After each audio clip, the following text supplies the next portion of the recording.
Hey folks, I feel really guilty about not making any YouTube videos lately. It's probably been about 2 months, but I'm happy to be back. And I appreciate all my viewers and subscribers and comments.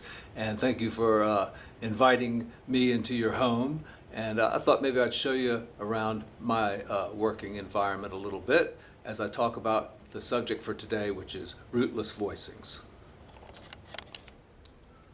You know, when I go over to somebody's house, I always like to see what they have hanging on the wall or on their bookcases and things. Because, people put things out because they like other people to look at them. So I'll just kind of go over my bookshelves here while I talk about what I just call rootless voicings. So they're not all rootless voicings, but what they are 4-note voicings, some of which can be cut down to 3-note voicings or even 2-note voicings. But they're 4-note voicings. And the reason I'm calling them box voicings is because you see they're analyzed over there in my chart, kind of in a box.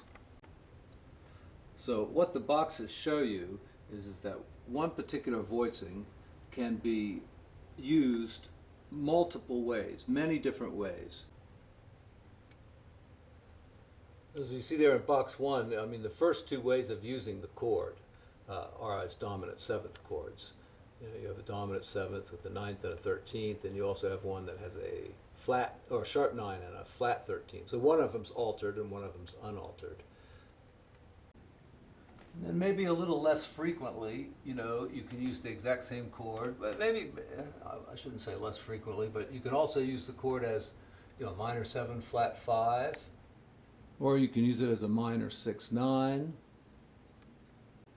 And then I would say less frequently you use it as a major 7th with a flat 5 or in its Phrygian mode application. Now box 2 is really just an inversion of box 1, okay? I mean, you still have to, learn to play the chords and practice them. It doesn't cut down on your work at all, but in terms of understanding them, box 2 is exactly like box 1. It's just an inversion of the exact same chord. I think box 3 might be the most difficult to understand, and in a way it is the most versatile, especially when it comes to dominant 7th chords and diminished chords, because that's basically how it functions. Before I talk about box 4, I will say that you can take box 3 and make an inversion out of that as well. And that's a pretty useful voicing too, so I'll put that up as box 5, I guess, but I haven't done it yet. Box 4 is yet another voicing, 4-note voicing. And I gotta say it's a voicing that I don't use as much as the other ones, although I do use it. And I know when I listen to Bill Evans, I hear it a lot. At least on certain songs I hear it a lot. So anyway, it's a voicing that I'll probably look into a little bit more in depth because I'm trying to kind of learn to use it more myself.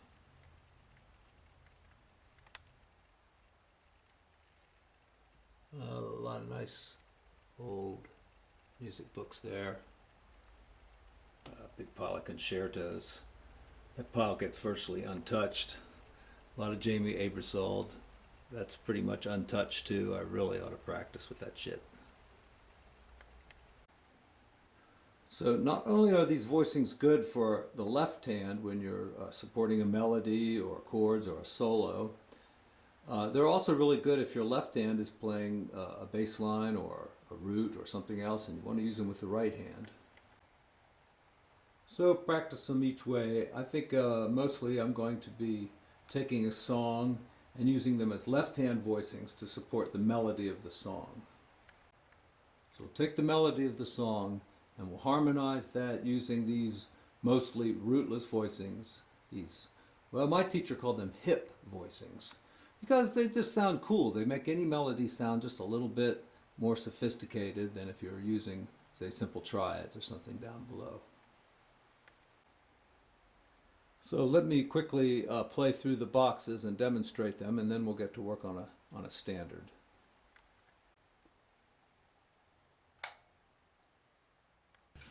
All right, folks, so as usual, I'm doing this video for about the third time, trying to get it right.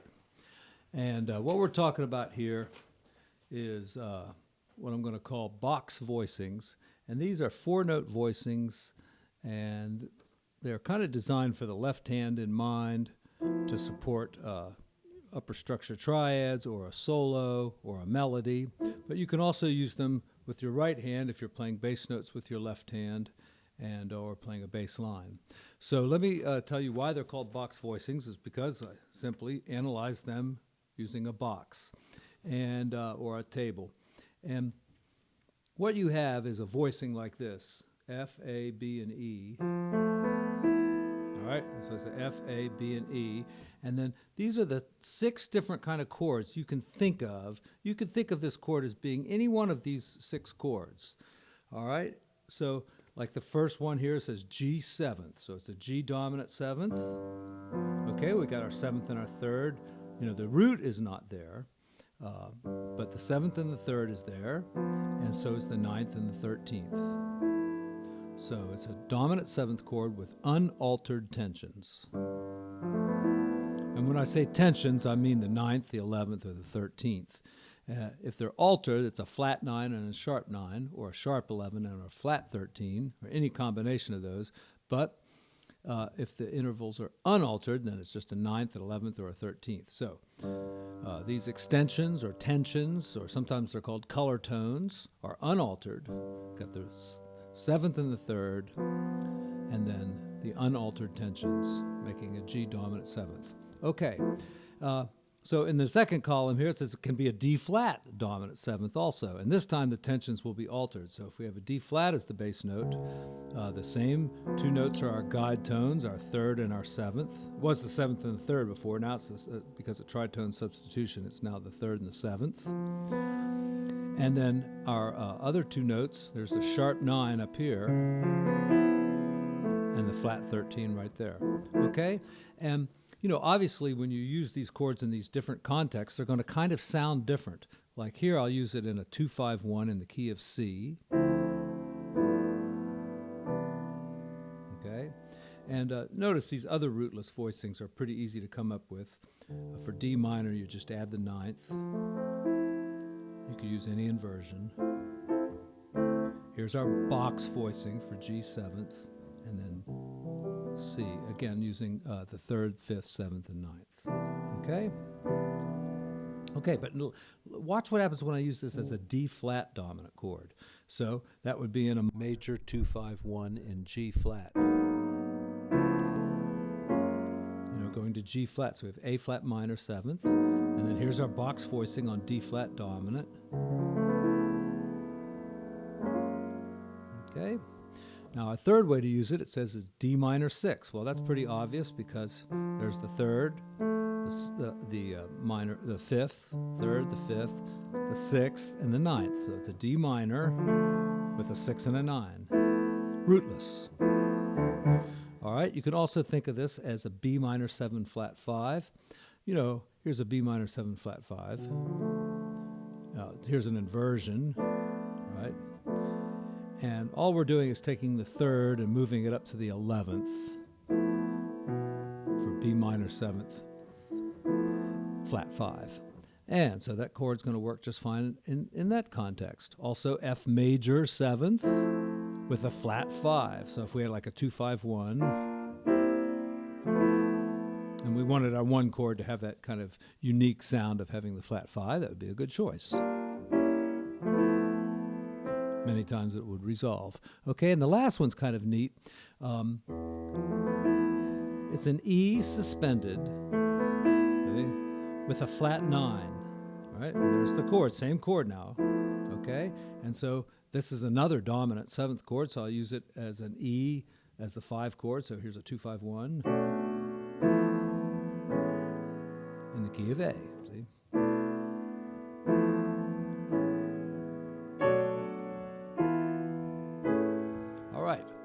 Now, box 2 is really just the inversion of box 1. If you see, if you take this chord and move the 2 bottom notes up to the top, you get the same chord, just a different inversion. And so here in our C major 251, we're using this as G7th. So here's D minor, and here's G7th. And notice once again, my D minor didn't have the root, it has the 9th in there. And all I have to do is change one note, just like before, from D minor to G, right there, okay? So, very useful chord here. D minor, G, 7th, and C major. Okay? Now I'll use it as the altered chord in a 251 in G flat.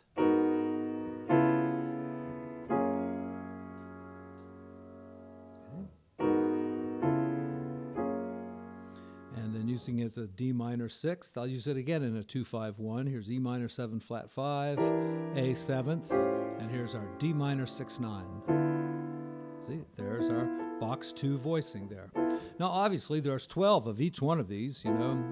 You can take it through the cycle and learn it in all its 12 positions, right? Because D minor 6 9, E flat minor 6 9, right? And really, you have to learn this, you know, even though it's the same chord, you have to learn to think of it in these 6 different ways. And, you know, some of them are more important than the others. Like, for instance, column 1 and column 2, where you got the G7 and the D flat altered 7th chord. Those are very common usages. And so are the next 2 columns. The major 7th with the flat 5 isn't used that much. And this suspended 4th flat 9 chord is used, you know, in pop tunes and sometimes in jazz tunes. And, you know, it's a little less common. You're certainly going to use it. But that's my point is you can't just learn this one chord and think, well, now I know the chord. You have to learn it as G dominant. You have to learn how to think of it as D flat altered. Of course, it's a dominant chord. Any altered chord is a dominant chord. Okay, you have to think of it as D minor 6th. So you have to practice it that way, maybe by playing the roots, taking it through the cycle of fifths. Here I'll do it as the G dominant 7th, C dominant 7th, F dominant 7th, or do them chromatically, like that. Okay, so it's more work than it looks like. I mean, it's an easy device to use these box 2 voices, because like I said, a 251, just move one note like that. But to use this chord in all its possibilities takes quite a lot of practice. Okay, on to box 3. And I should say there should be another box that's an inversion of box 3 as well, but I have not included that in this particular lesson. So box 3, it's very similar. You flat this note, okay? So it's a G dominant 7th again with a 13 and a flat 9 this time. Okay? This chord works particularly well if you're using the diminished scale for G, because you know, this voicing doesn't. You got those notes in the diminished scale, and you got the A right there in the voicing. So, I mean, you can use it, of course, but this one will fit it a little bit better. Okay, it's a pretty interesting chord, too, because I can move this chord in minor thirds, and every one of those chords will function as a G chord. And also, I can move the root around on this same chord, moving it in minor thirds, and each one of those is a usable chord. So it's G7 with a 13 and a flat 9, or it's B flat, there's the 5, the 7, the flat 9, and the sharp 11. All right? I'll use that in a 251. Look, here's F minor, B flat 7th, E flat. That's a nice sound there. A lot of tension. Okay? So I said you could use it as a G chord, a B flat chord, a D dominant chord, right? With a sharp 9, all right? Or you can use it also as, what did I leave out? An E, right? Okay? It's dominant because, well, it doesn't have a 7th, but the flat 9 almost functions, it gives it so much tension, it just sounds like a dominant chord. See? I'll use it that way. All right? Works. Okay. And there are four other uses for this chord. Not only is it the dominant 7th here, but you know,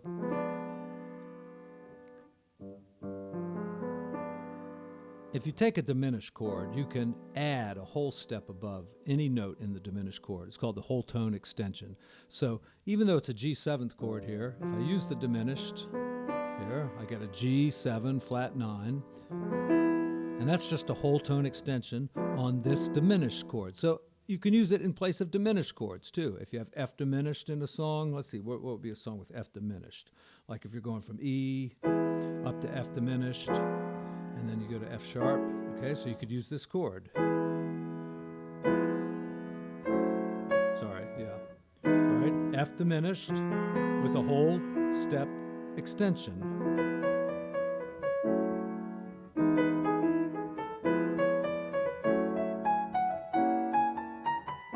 Okay, so also it could be a A flat diminished, it could be a B diminished, and it could be a D diminished. All right, a D diminished. How could I use that? Okay, in D flat. All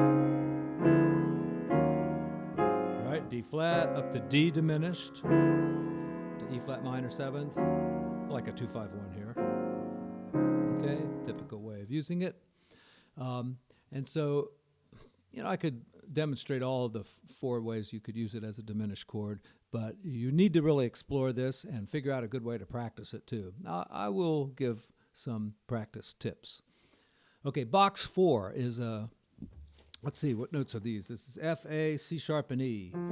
This is not a box I use enough. When I was listening to Bill Evans the other day, he seemed to use it quite a bit, at least on the song I was listening to. But let's check it out. I do use it some. It's a D minor with a major 7th and a 9. So D minor, major 7th, and the 9. And there's the voicing right there. Okay, it also functions as a G dominant 7th, this time with a sharp 11. Remember, we had this for G7th before. So we're taking our 3rd, moving it up to the sharp 11. So there's no 3rd in this chord, but it sure sounds like G dominant to me. It's a rich one, but it's good. Okay. Also, it can function as, so those the first 2 columns there, the D minor major 7th. And, okay, now it can also function as B minor 7 flat 5. Well, we have this for B minor 7 flat 5 back there in box 1. So here we have the minor 7. It's got a 9 there too, so it's a very colorful minor 7 flat 5 chord. It's also a half diminished chord is another term for it.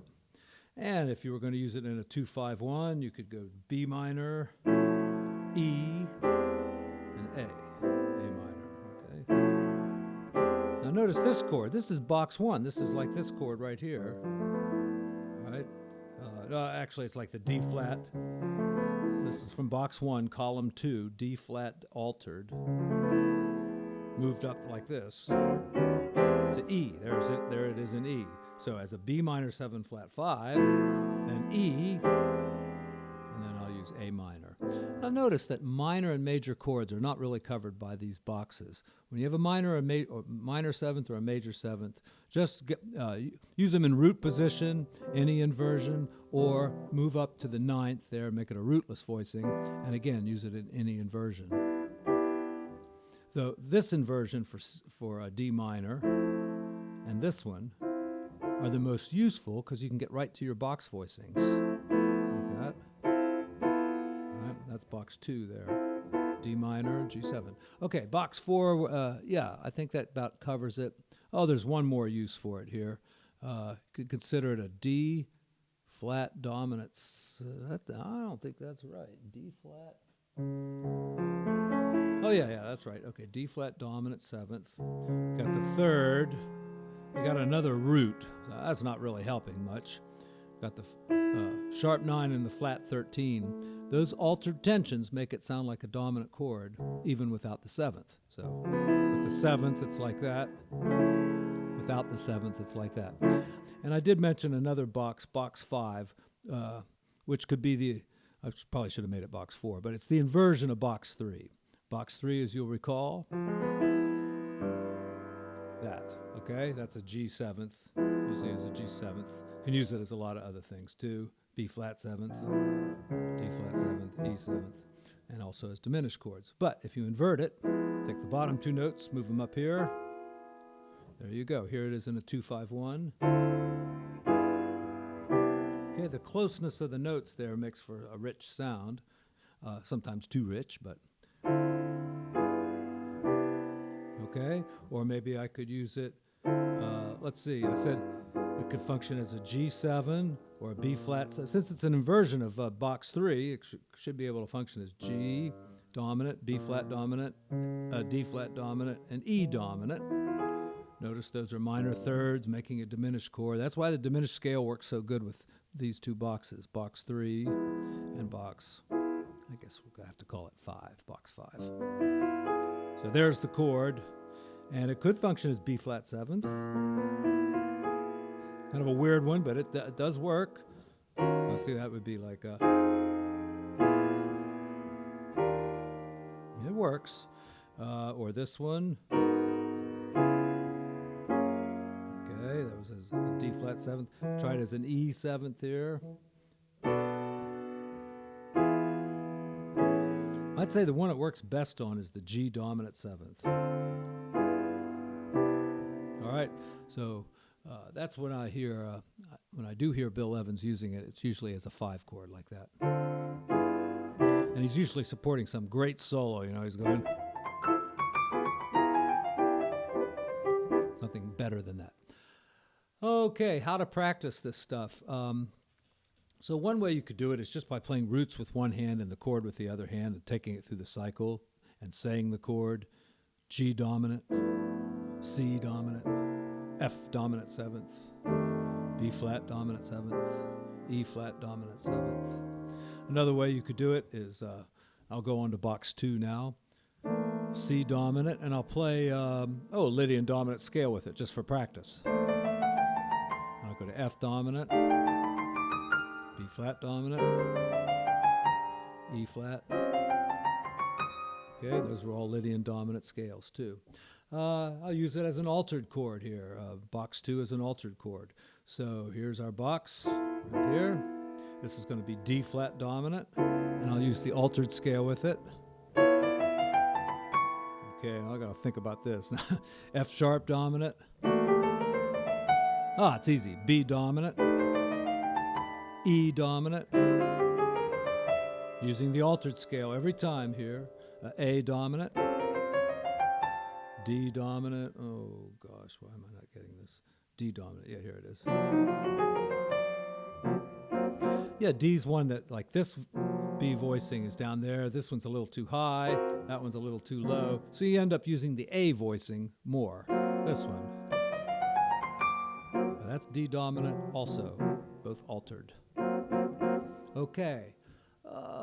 Other ways to practice this. Just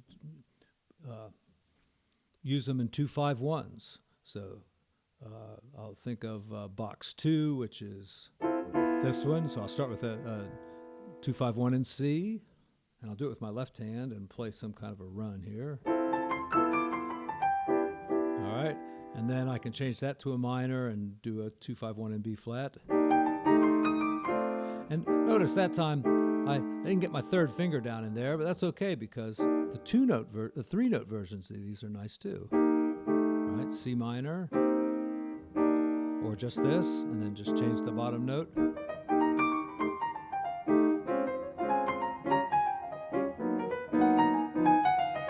All right, you don't have to play something fancy up there. You could do something really simple like...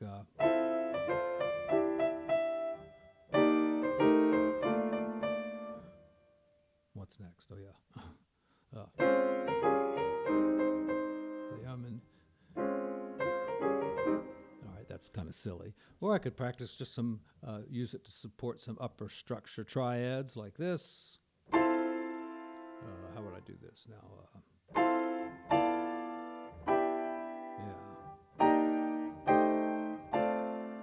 Using triads. And usually you have an octave on those too, so it'd be something like this. Oh,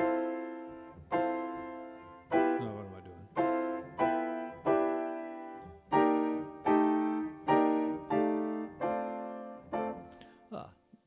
If you're practicing big chords. You can use these for your left hand, and then put an octave and put a good triad with it, like a B flat here, say B flat dominant, put a B flat triad up there, put a C triad up there, put an F minor triad. All right, this is called upper structure triads, and that's going to be a subject for another video.